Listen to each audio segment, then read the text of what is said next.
Good morning everyone, my name is Michelle, I hope you're doing well. Welcome to another video.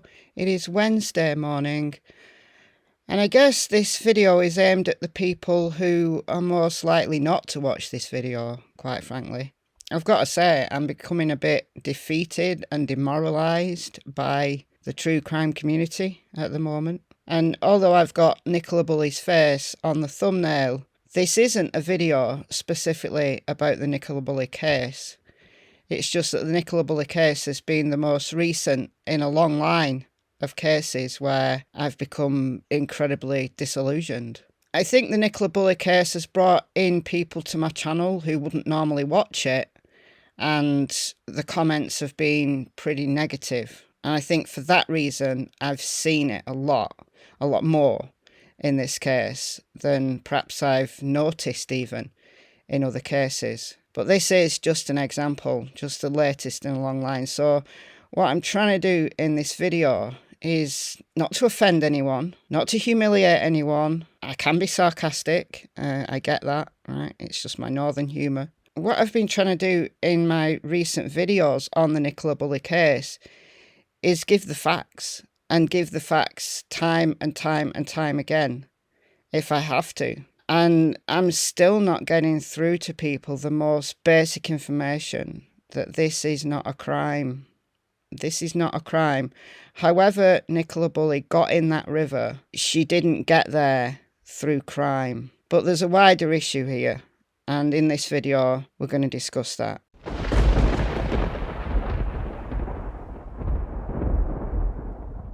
Before we get into it, I will say once again, if you agree with what I'm saying in my videos, please share my videos in any social media you have.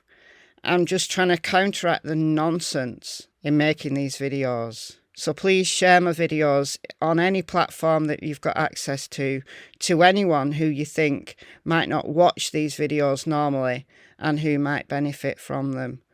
So I'm going to talk about hypothesis testing, which is very dry, I get it, but I'm going to give some examples. And at threat of losing even more brain cells, I'm using Twitter to get some examples from, and the Nicola Bulley hashtag. So people are still talking about the CCTV footage that was released of Nicola putting Willow in the car, closing the boot, and Paul speaking to the girls whilst they were in the car. And people still think that there's something really dodgy. Yesterday talked about, people saying there should have been frost on the ground and therefore it wasn't the right day. And it was really Emma on the footage and not Nicola. Now we've got this kind of thing coming up.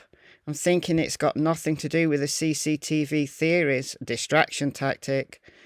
But in the Paul Ansell, Emma White connection and or Snowden part at the end, did Paul Ansell intend to release the CCTV to use as bait for social media and YouTube wars, and then use hurtful comments to get them shut down? I don't know that Paul Ansell has the power to get YouTube shut down, but I don't know. And then this guy here, he must have read my tweet from February 10th about that specific spot to dump a body. Linked to fisherman sighting, red van and the brain fog strategy. He wanted her to be found and buried. Linked to his alibi. I don't know who this person's talking about. Paul Ansell, I'm guessing. I don't know. In my opinion, going back on their initial failure to suspect and declare, I'm assuming this is talking about the police, would have cost them their reputation and or jobs. They thought they could go along with Paul Ansell's vulnerability stroke river theory. Never imagined it would get so out of hand to no return. Paul Ansell didn't agree with the police's river theory, though. He said categorically he didn't think Nicola was in the river. But I think genuinely some people just don't know the case very well, but yet are still commenting. If the screensaver on Nicola Bulley's phone was of her and Paul, or even the children, why, when it was reported to the school, was it stated to be Nicola's phone? It could have been either of their phones. Why did they ring Paul? Why didn't they just assume it was his phone lost? Intriguing. It's not intriguing. There's a basic fact here that Nicola was the one that was seen in the field, not Paul. The most intriguing part in this whole case, to me at least, is the field area and what happened there between 8:45 and 11 a.m. Not Paul, not Emma, not the CCTV from home, the field, by the river, the witness accounts, Willow, the phone, all of that. Yeah, well, I've gone through all of that in my videos. So if you just look back my previous videos when Nicola was missing, we discussed all of that on this channel in a very factual, no nonsense, no drama kind of way. So we know from the timeline that Nicola was in the field. She was seen on the river path at 8:43. She was seen at 8:53. She was seen at 9:10. And then we know that her phone was near the bench area at 9:20.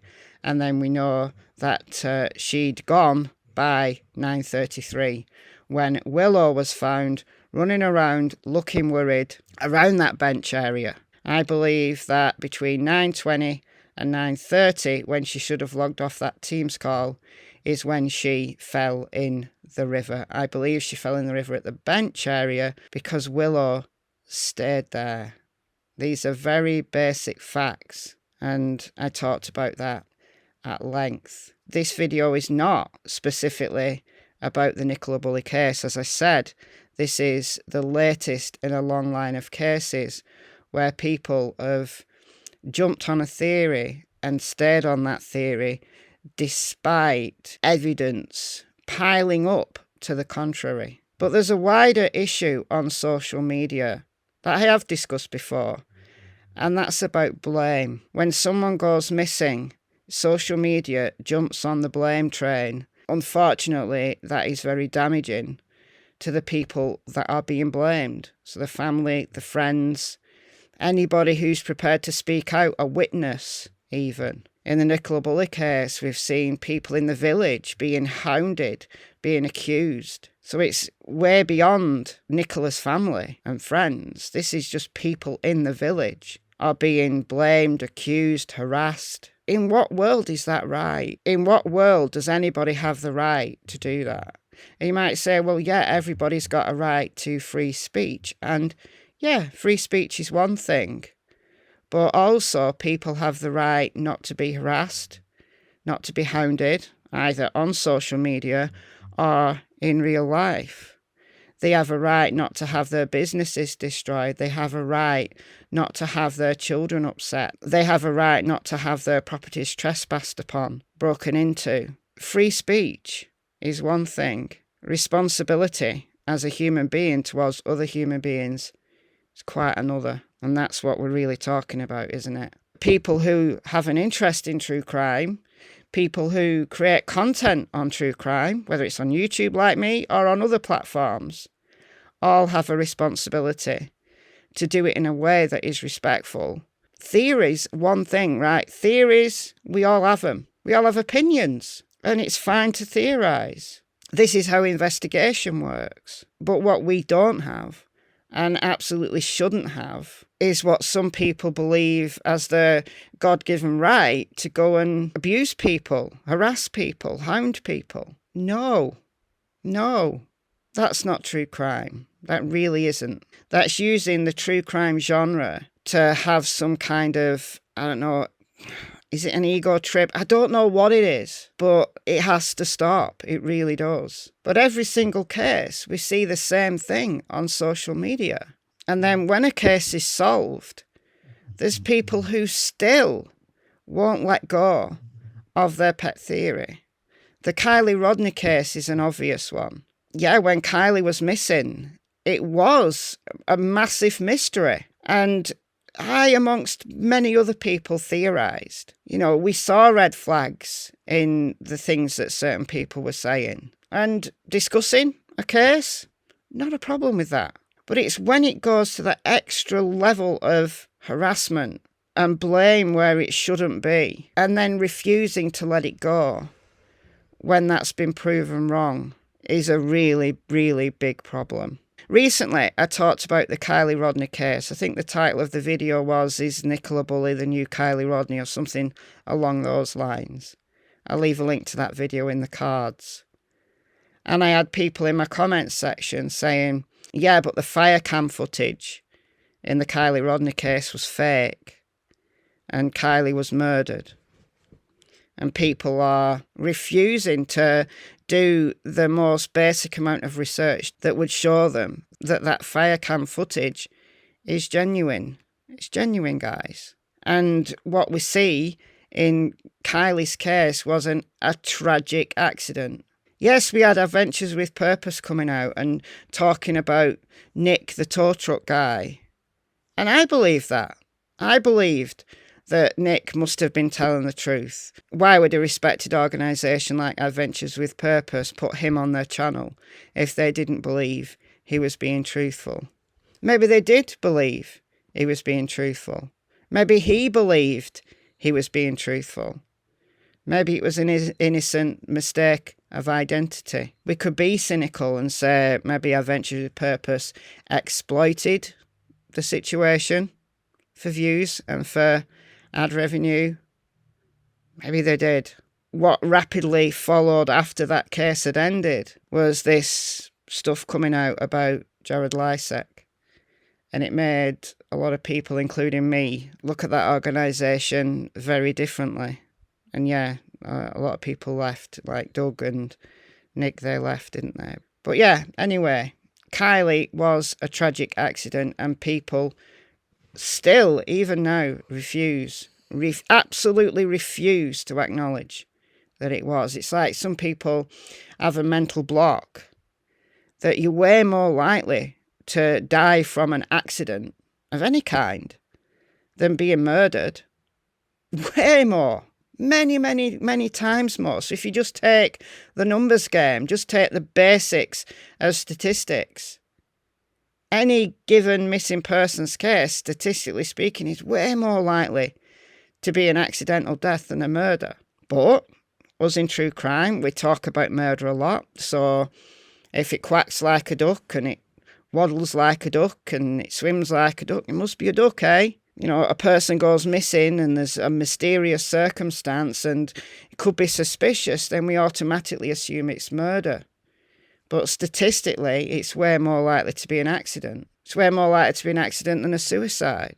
So, Nicola Bulley's phone, and more importantly than anything, her dog, being found by the side of a steep banking that has at least a 10-foot sheer drop from the edge of that steep banking into the water, onto rocks, with dangerous undercurrents that St Michael's Angling Association, who know that river better than anybody else, have said is dangerous. It's not shallow water, guys. There's areas in that river that are very shallow, but there's areas in it that are deep. Just a few hundred yards upstream of the bench, the confluence of the River Wyatt and the River Brock occurs, and you've got this influx of volume of water. It speeds up the current, and then 400 yards downstream you've got the weir. Very dangerous set of circumstances there. So is it more likely that Nicola Bulley died from a tragic accident? Is that more likely? She died there between 9:20 and 9:30 on the 27th of January. Or is it more likely that Paul and Emma put this elaborate ruse together? You know, Nicola had already been murdered and Emma was going to pretend to be Nicola. Her kids are told not to speak to their mother because it's really Emma.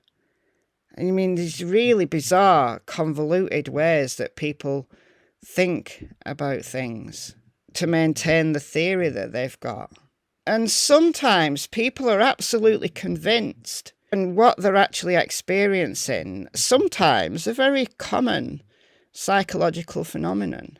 For example, some people have said that they see a face in the reflection of in the car boot, like the reflection of a face, and this must be Nicola's face. Seems nobody can see the face reflection. I'll try and demonstrate. Well, I can't see it, and other people can't see it either. What are you going on about? I can see her face reflected in the car. I know it's hard to see, but it's there. It isn't there. What you're experiencing is a phenomenon well known in psychology called face pareidolia. And it's a phenomenon of seeing face-like structures in inanimate objects. You know, it's the proverbial seeing Jesus in your toast. It's to do with the brain being hardwired to see human faces. So where you've got a pattern that looks like a face, broadly speaking, your brain is going to interpret it as being a face, because we've evolved to extract social content from human faces. Newborn babies look at face-like structures for longer than other types of object. It's very, very well known. So what I plea for people to do is stop the blame game and think about it like this. Right, let's use this little silly example, but I hope this gets my point across. Right, your socks keep disappearing. And you ask yourself, where have all my socks gone? Could it be that aliens have transported themselves into your house to steal all your socks?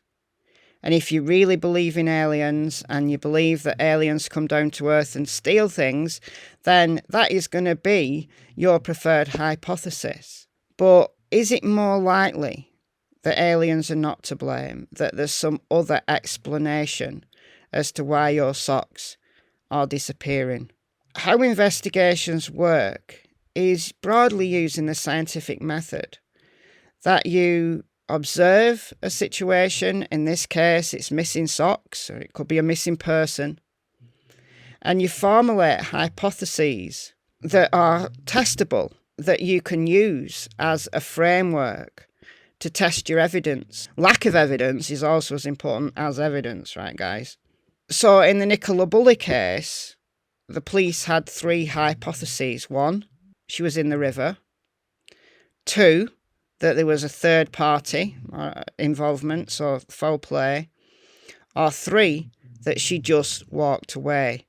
And they tested all 3 of those hypotheses. That's why they were wanting dashcam footage and CCTV footage, because they wanted to test whether it was possible that she walked away or that somebody abducted her. And there was a complete lack of any of that evidence. Therefore, the logical conclusion was she's in the river. But it doesn't mean to say that they stop investigating any other angle, because they still have to continually test all of their hypotheses. So what I ask you to do, if you're investigating cases, is to work like an investigator. You don't just stick to one theory, despite new evidence to the contrary, that you've got to continually test your preferred hypotheses, to continually ask yourself the question, are aliens not to blame here? Is there another reason why your socks are disappearing? Let me know your thoughts in the comments below. I've been Michelle. Hope you're well. I'll see you in the next video. It's goodbye from Miss Tillington and Miss Cassie Springer. Bye, guys.